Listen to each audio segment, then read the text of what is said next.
I think is a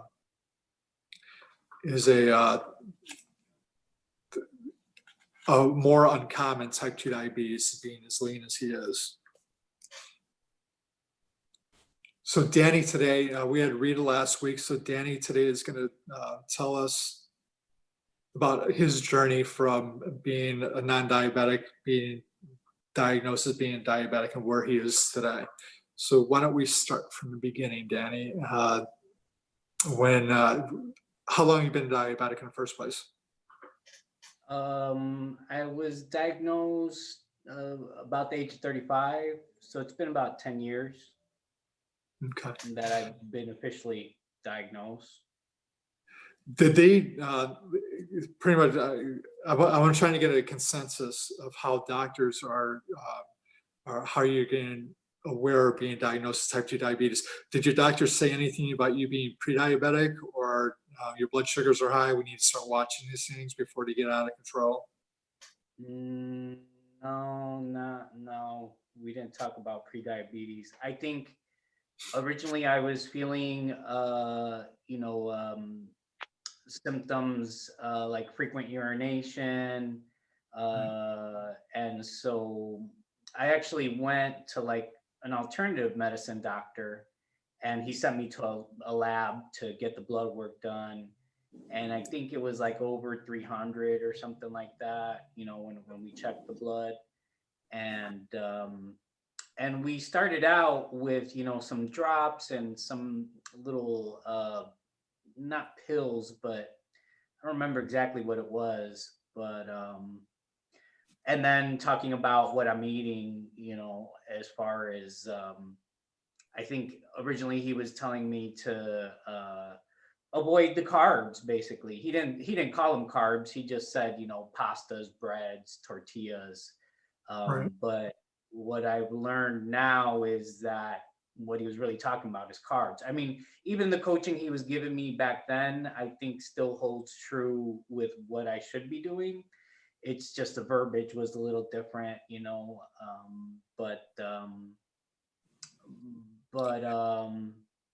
but yeah, I mean, I got diagnosed, tried a little with alternative medicine and my own methods, but let's go back before that though.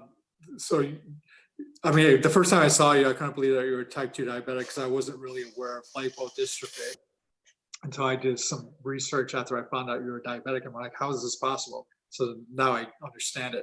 But because you're really a lean kind of guy, you can eat whatever you want. Did you eat whatever you wanted prior to any? Well, I would say prior to diagnosis, I mean, I haven't really lived well with my current knowledge. I'm realizing that I've never really lived a healthy lifestyle, even from childhood. Eating pizzas, fries, Burger King. I kind of grew up on that. Right. Kind of grew up real independently, so I was cooking a lot for myself. Didn't know anything about vegetables. Even when I started getting to adulthood, the just unaware of how unhealthy I was living. And that basically all built up to, I think also the stressors, from work was another big factor. Right. As far as when I started, having to go to the bathroom all the time, which was kind of odd. But were you also very thirsty all the time as well? Not that I recall. I mean, the urination was probably that was what drew most of my attention, because it was almost becoming like uncontrollable, where I couldn't hold, before I used to be able to hold, wait to go to the bathroom, but Right. I'd be like on public transportation and feeling like, nah, I got to go right now. And so that's what kind of alerted me. Thirstiness, I don't even know if I was thinking about it, but not that I can recall. Okay, because usually they go hand in hand. You get really thirsty because what happens is you're urinating all the time, so your cells become dehydrated. So your body reacts by making you thirsty. so you drink and rehydrate again. What about physical activity? Did you work out at all when you were younger, like in your 20s? In my 20s, well, right after high school, I joined the military. So, I mean, I was physically Right. active then. I still wouldn't say nutrition wise, I mean, I still was kind of eating the same. So maybe there was more activity, but I don't think as far as food, again, not eating the right things necessarily. Right. But I feel like I've always been active, at least as far as walking, some sports, but not like a routine workout, that's still something that I'm looking to incorporate now, Right. to have it be part of like the daily routine. Perfect. Yeah, that's what I aim for everybody, to do it at least 5 times a week. So yeah, you should be getting in at least 150 minutes a week. So if you do 30 minutes a day, 5 days. Yeah. Cool. All right. So kind of like take us through what happened, what was going through your mind when you heard that you were diabetic. Well, I feel like it wasn't that big of a surprise because a lot of diabetes in the family. My dad passed away from diabetes, so he had already passed. So that should have already been a big red flag, and I should have been making adjustments since then, but didn't. Wasn't really aware, the amount of damage I was doing. But yeah, I guess I use my father's life as kind of like a reminder, of Mhm. how things can go wrong, and you can die. I mean, Right. if you don't. And Danny brought up a touchy subject for a lot of people. A lot of people don't want to take responsibility for their deterioration of health. They blame it on genetics. So when they say that you have a family history, that's sort of like a loaded gun, but the gun doesn't ever have to go off. What pulls the trigger is your lifestyle choices. That's what pulls the trigger. I mean, this goes for cancer, this goes for any chronic disease, family. Genetics make up, depending on who's doing the statistic, make up between 5 and 30% of your health. So that means that you have between 70 and 95% control of your health. So the choices that you make is going to determine if you're going to get the disease. So yeah, so I hear this all the time. My clients tell me all the time, you have a slow metabolism, it runs in the family. It's like, it's not a genetic thing, it's a you thing. So people have to, everybody, me included, we all had to take control of our health. So, and I know that your father was a big pivotal point in your life. So if you want to like a little bit elaborate on that, if you want. Well, the thing with my father, what I noticed is he was real resistant to all the medications, wasn't checking his blood sugars. So again, I kind of use that and he wasn't looking at anything like changing his lifestyle or anything like that. So I feel like I have made some big strides as far as the work I'm doing. But I feel like it's been, again, I still think of that if I'm not on top of it, and if I'm not working at it like a full-time job, that the consequences can be serious, and not just in the sense of death, but neuropathy is a big fear for me. And there's already things, I mean, the body's just naturally going to fall apart, but if I can reduce or minimize the damage by making changes, then I'm going to do it. Okay. But it's just, it's a lot of work. Right. Okay. Just for an FYI, our bodies are designed to live 120 years. And here in America, the average life is about 78 years. So we're missing like almost half of our lives because of lifestyle choices and our environment and everything, food choices. So that's what the whole thing with this whole group is to help you make better choices with everything. So I thank you for joining the group. I know that it's been a struggle with you for the last probably year and a half that I've known you, trying to get information and trying to change things. So, okay. So after you were diagnosed, were you put on metformin immediately? Not right away. Not until I, started working with the VA. That was when I moved here to Chicago. At that point, my A1C was real high. It was like a 14, but also, I've been moving around a lot. I mean, there's just, again, the combination of the food and lifestyle. It just, I think those are big factors. And so I've been, ranging close to, 10. Lowest I've been is a 7. But it kind of goes up and down depending on what's going on with my life. Right. So yeah, I mean, I think some of the recent awareness again is a lot about lifestyle, and not just the food, but also my mental health. It's just it's a combination of things as far as, again, looking at how to really change my lifestyle. My mental health has a lot to do with that. So stress, let's talk about stress for a second.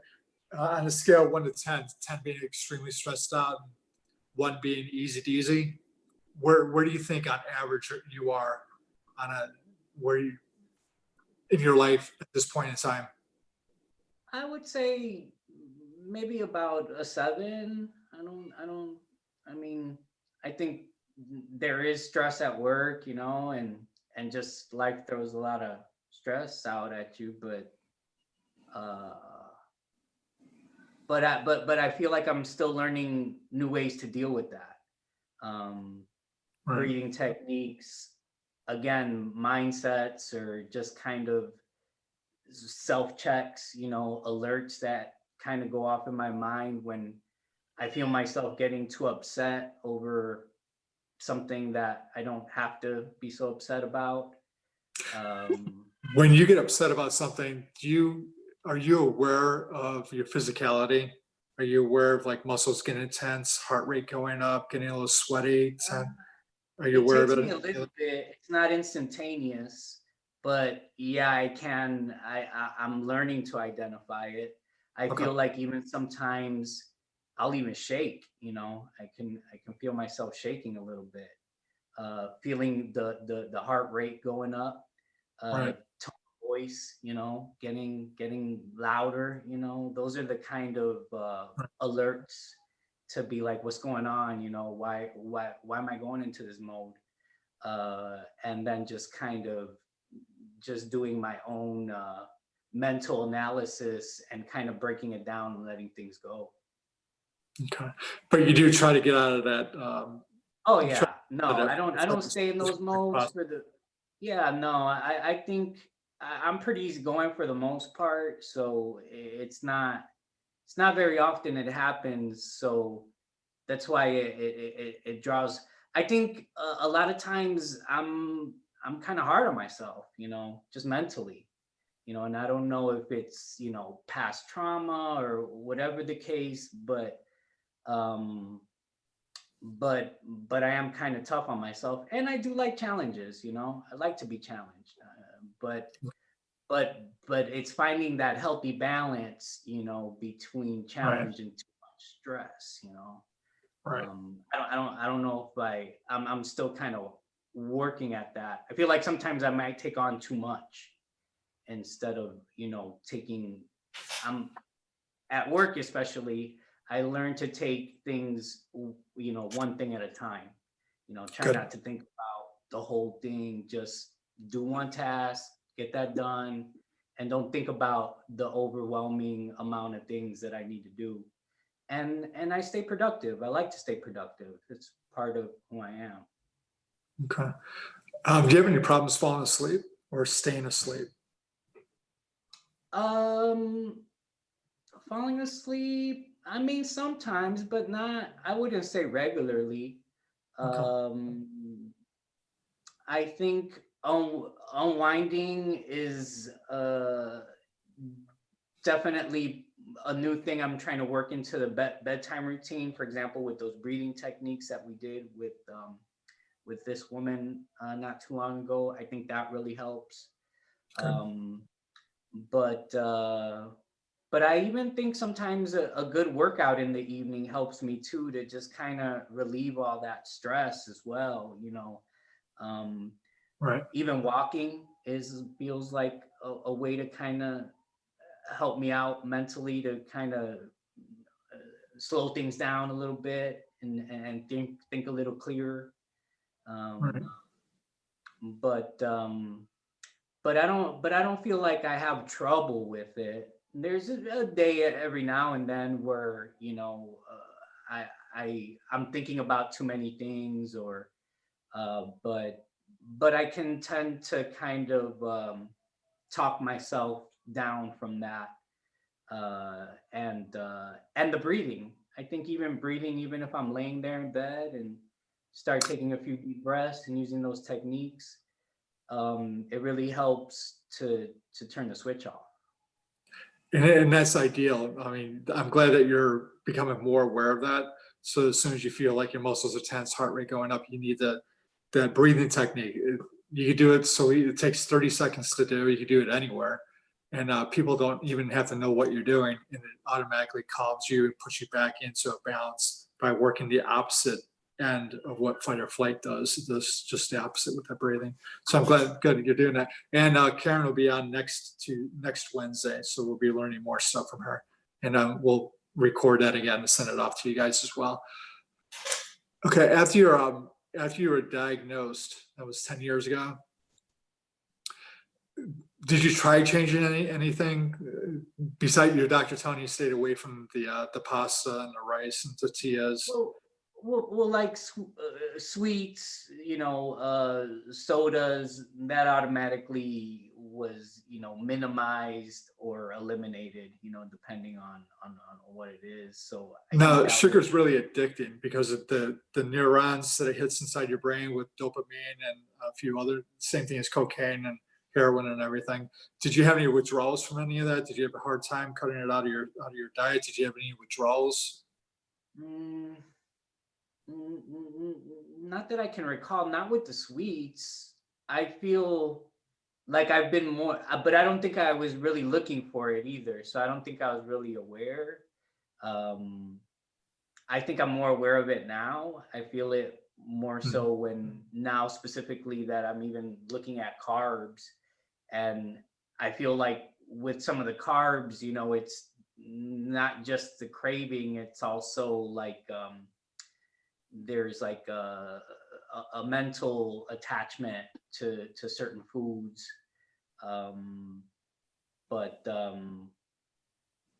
But yeah, it definitely still feels like cravings, especially with sweets, that still feels like,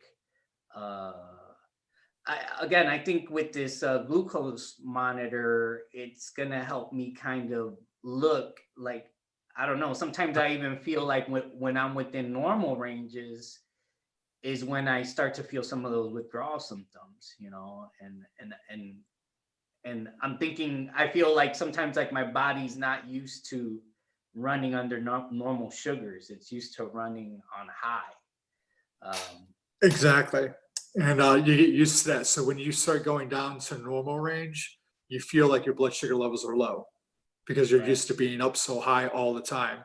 So yeah, it'll take a while for your body to get used to being down in the low numbers again. But you hit a interesting topic, cultural, how you have associations with food. Do you? I know in the Latino culture, tortillas, refined beans, rice, those are all very popular in your foods, and it's in almost all your meals.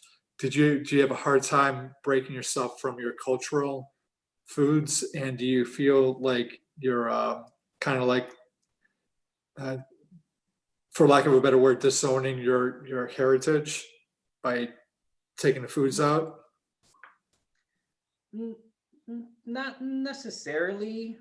I'm getting used to being the odd person having to explain what diabetes is and why I'm eating the way I'm eating, even in gatherings or when I'm with friends, you know, saying, oh, you know what, I'm not gonna eat the bread on that, or I'm only gonna eat one piece of bread.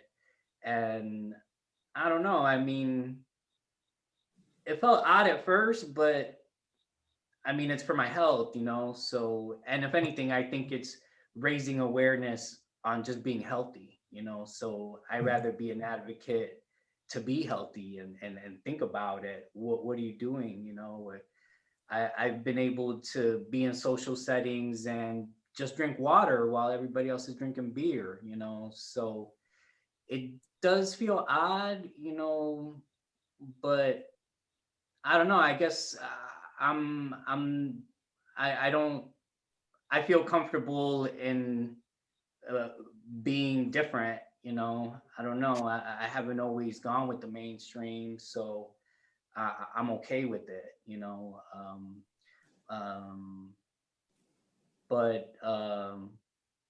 but some of the foods are still hard to let go. And I think you've even said this before. It's like creating new memories, right? With new foods. Right, Uh, exactly. I feel like I really like that idea, and I feel the difference. I feel a major difference in my body. So it just kind of resonates that it's the path I got to go down.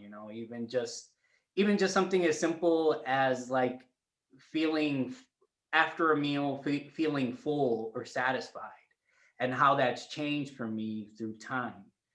Before Cool. it used to be this like gut busting, hand in the waist, feeling to be able to say, oh, I ate good. And now realizing that, no, that's not the case, where it's like, now I can eat and still feel energy, feel light, it just feels way different. And so I think it's just retraining myself, on like you said, create new positive memories around new foods that, I mean, all Right. these foods are new to me. Um, as far as like in my 40s type, thing where uh I don't know, vegetables wasn't really a part of my life in my 20s. So that's been a big change. Do you find resistance with people, and how do you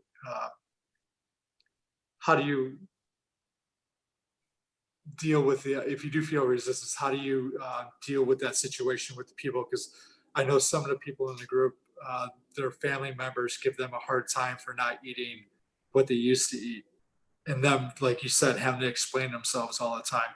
Do you find any of that resistance, and how do you deal with it if you do? I think so. Again, I use my dad's story is kind of like the trump card for people. Once you start talking about the reality of death, and I can say firsthand that I witnessed his death. So it's kind of like bringing up an extreme to kind of make them at least stop and think. But but it is tough. But anyone that knows me or knows my father or my family, it's like it makes sense. I mean, especially old friends, they knew my dad, and so it was like, they get it. If anything, I feel like they feel a little more compassion. Now I hear them asking, oh, well, hey, can you eat this? Or before we even get together. Kind of like almost like for allergies, right? People are getting aware of allergies. And even at restaurants, I noticed that they ask if you're allergic to anything. Well, it's something similar, but the lens is diabetes, you know, as far as, you know, I'm concerned. Right. But I think it's just kind of advocating for myself is how I deal with the resistance, and making people aware, you know, of the seriousness, you know, that if I don't take care of this, you know, there's serious consequences, you know, Right. and I feel like I'm already, you know, trying to not, well, just minimize damage. That's what I feel like. I'm just doing damage control at this point, Right. because it's already there, you know. So, you know, how much can I undo it, and we'll see. I don't know. That's the challenge, you know. That's what I'm interested in, seeing what I can do. Well, if you don't have if you don't have a genetic mutation, you can reverse it. So, did you write down the C-peptide test to ask for? So that way Yeah, we can see what's going on. I wrote it in some of my other notes, but yes, I'm going to bring it up again when I meet with the doctor.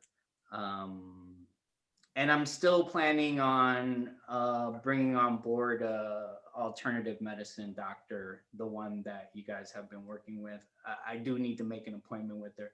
I might kind of mirror it with the other one, you know, maybe around November, try to get in there and see her as well. Cool. Can you give us a list of the medications that you're taking? Right now it's just insulin. I'm just doing, you know what, actually, now that I got this continuous glucose monitor, I'm just doing the short acting, because that's what the pump's going to be doing, is just short acting. Because what they say is that the Lantus, it's over, you know, it's slow releasing, but it's not as effective as the short acting. So now with this monitor, we're going to be moving to just the Novolog. But if we were to say, maybe just last week, I was doing about 25 units of Lantus a day, and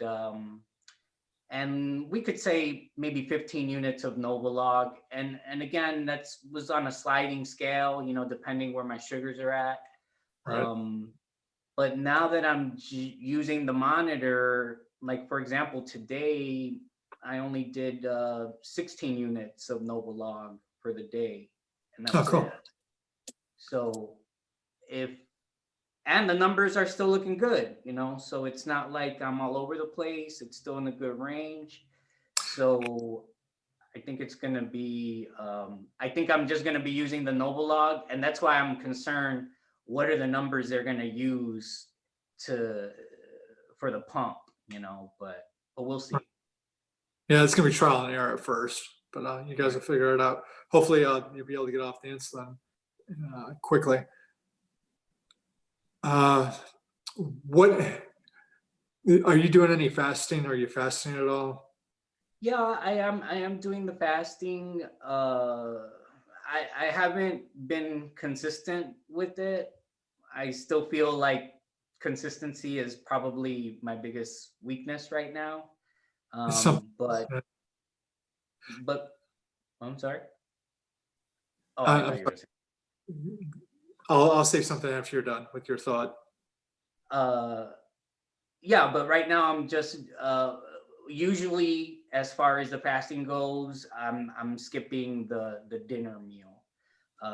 Sometimes on the weekends, I feel like I'm then skipping the breakfast, but I feel like I need to become more efficient with it and clearer on the times, and not just kind of, I feel like I'm doing it haphazardly, you know, it's not real structured. Okay. Yeah, our bodies love rhythms. Everything in nature loves rhythms. We have day and night cycles. We have seasons. Our bodies are the same way. We've got circadian rhythm hormones. Everything wants to be on a rhythm. So if you're changing your eating habit all the time, it's like, what's going on? So if we can find one that works, stay with that. And if I know now that we have the continuous glucose monitor, if you can do try to do fasting, try to do it for, if you can make it 16 hours, look at your numbers on it, because now that you have that, you can check it at any time where your numbers are. And then on the days that you're not fasting, do the same thing. So let's check numbers like every half hour if you can, but no more than every hour on these days for like the next, let's do that for like the next 2 weeks if you can. And then mark down if it's a fasting day and what time you started the fast, what time you ended it. So we can get like a ballpark figure of a trend of what's going on with your blood sugar. All right.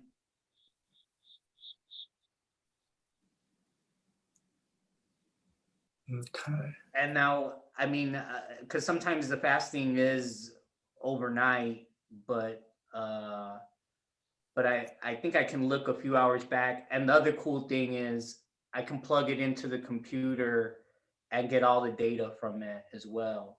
Oh, cool. So maybe I can just ask, if they can give me reports of what the monitor was saying, especially if it's at night. But I'm guessing we should be able to create some kind of charts or something from it. I mean, it looked like there's a lot of different ways to report it. I mean, it's technology, man. It's got so many things that Cool. that I'll see what I can do to get that info. Perfect. Okay. Do you have any questions, Danny?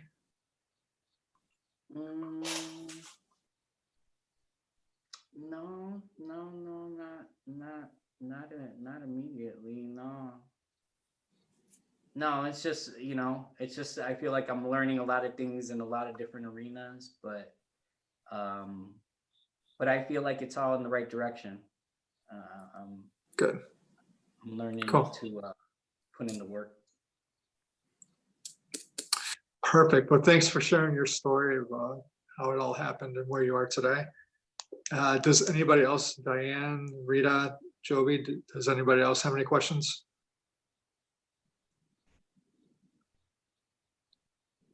No, just thank you, Danny. No, thank you. Thank you for sharing.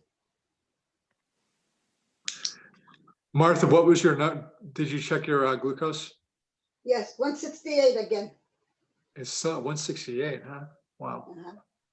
And then you want to hear this one? I just checked it again right now. A couple of seconds ago, it went to 190. I'm right here and it's 190. Danny, you stressed her out. Stop doing that.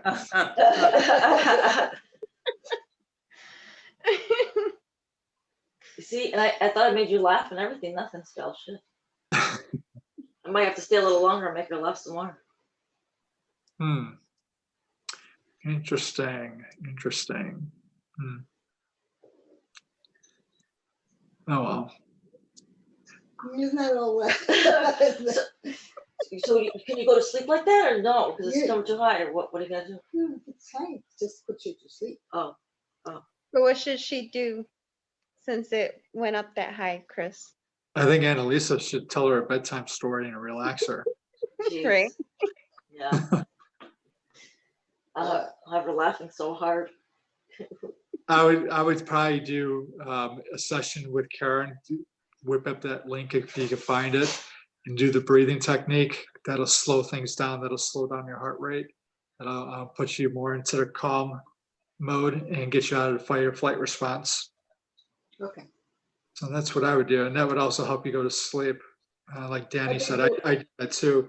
When I can't sleep, I'll do the deep breathing, and I'll do it for maybe about 20 minutes or so, and I'm knocked out after that. So it's all about getting the oxygen in you, getting you to relax, dim the lights, all the tools that I told you guys months ago, dim the lights, put soft music on if you want, stay away from the TV, LED, your phone, tablets, and get the cortisol down.